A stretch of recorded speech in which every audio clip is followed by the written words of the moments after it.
Alright, hello there everyone, welcome to a new video. It is me, Desiree, and today I already have one of the products open here, but I wanted to share with you my monthly fails today.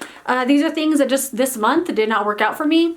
Sometimes they're things I didn't just buy this month, they're things that I've had, but just this month really like got into trying them out for like a longer period of time than just the first impressions, you know?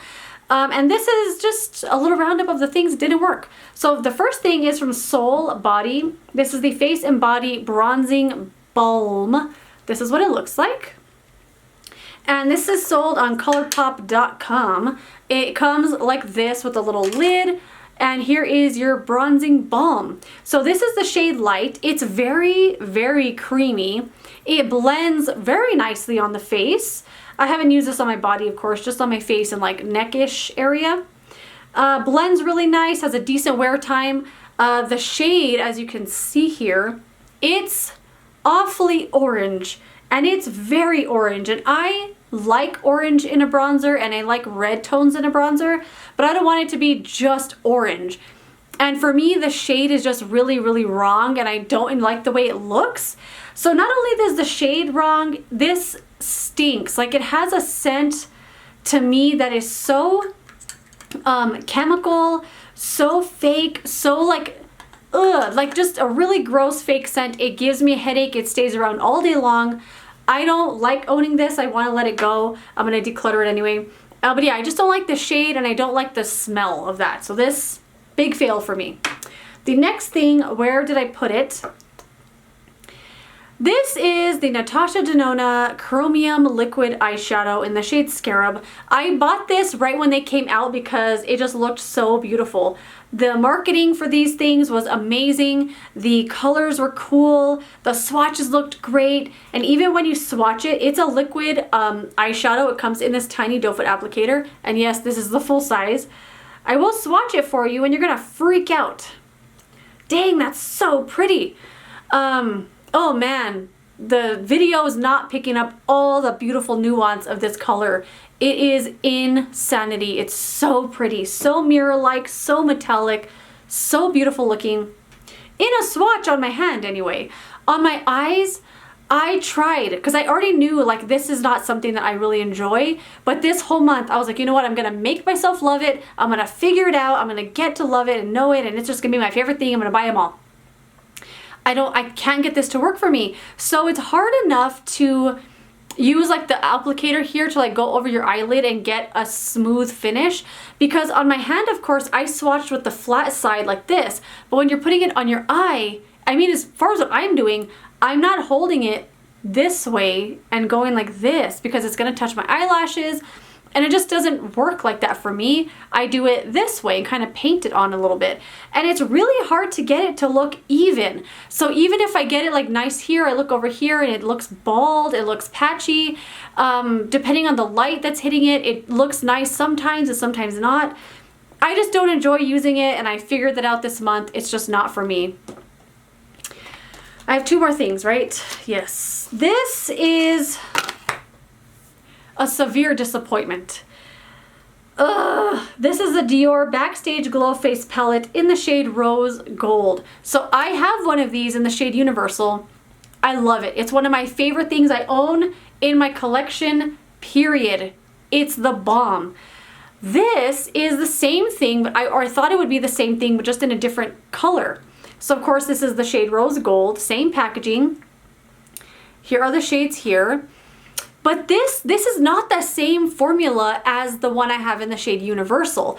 This one is a little more like, I almost want to say like, I don't know, I don't want to say gritty, but especially this shade up here called Pink Metallic Pink Gold.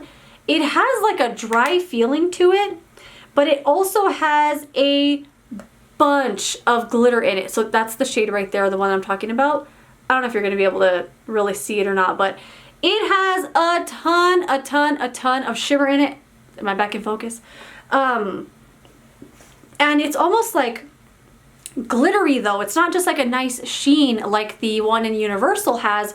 It's glittery, and it kind of reminds me of the Kat Von D highlighters that she came out with a while back that were really, really glittery. This has that kind of glitter in it, but it's smaller and there's a ton of it. And I don't like the way it looks on my face. The shades just don't go on looking nice. I find them to be really glittery, really just weird. And I don't know what it is. I don't know if it's just the shades. There's another one swatched right there. They feel like they're just sitting on top of my face rather than part of my face or part of my makeup. Like, I don't mind my makeup looking like makeup, but I want it to be like in there, part of the makeup. But this, I feel like, sits on top and never really goes in, like blends in nicely. I don't know. I can't get this to work for me, and it's so disappointing because I love the one I have. And I thought this would be like twice as much love that I could have in my collection, but I don't know. I just can't get it to work for me, and I just don't like it that much because it's just not very good for me. Big regret purchase there. Okay, last thing that has been a fail are these palettes from Revlon. These are the So Fierce fully loaded, So Fierce prismatic palettes. The shade was fully loaded. I did a video on these where I swatched all of them and I gave some initial thoughts. Of course, it wasn't a full review, but it also wasn't a first impression, so it was just initial thoughts. Since that video, I have continued to use these and have continued to not like them. Someone left me a comment on that video saying that they saw some Revlon videos confirming that you're supposed to use these with your fingers.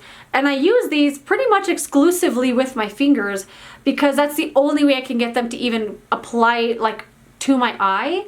But the formula is just so weird. It's so lightweight and thin, which would be okay, but they're also not pigmented. They're really dusty. They go flying all over your face. Too much fallout. And I just don't like this formula at all. But then when I did that video, I got a bunch of comments on it saying that I don't like Revlon formula anyway. I'm not going to buy those. Revlon is so hit and miss with their eyeshadows. And I agree. I think Revlon's strong suit isn't their eyeshadow formula. And I feel like if you're a brand, like especially a makeup brand, you don't have to have everything. You don't have to have primer, foundation, concealer, highlighter, eyeshadows, mascara. Like, if you're not good at making that thing, then just don't make that thing. Like, Revlon doesn't make a lot of mascara. That's definitely Maybelline's thing, is like mascaras, if anything. Even L'Oreal has a ton of mascara choices, but Revlon usually only has like 1 or 2 at a time. And I think the same with eyeshadows. I don't really think that's their strong suit. Their Looks Book palettes, amazing. Everything else, I could take it or leave it. And these, I don't recommend for any reason. But some of the things, even though I don't like it, it might be your preference. You might like how orange this bronzer is. It might work really well for your skin tone. You might like the scent. But with these, I can't imagine anybody buying these and thinking they're like their favorite thing ever. But if you did, let me know how you're using them because I want to know. But anyway, that is it. Those are my fails for the month. Let me know some things that have failed you this month. I would love to know. And I'll see you later in another video. Goodbye.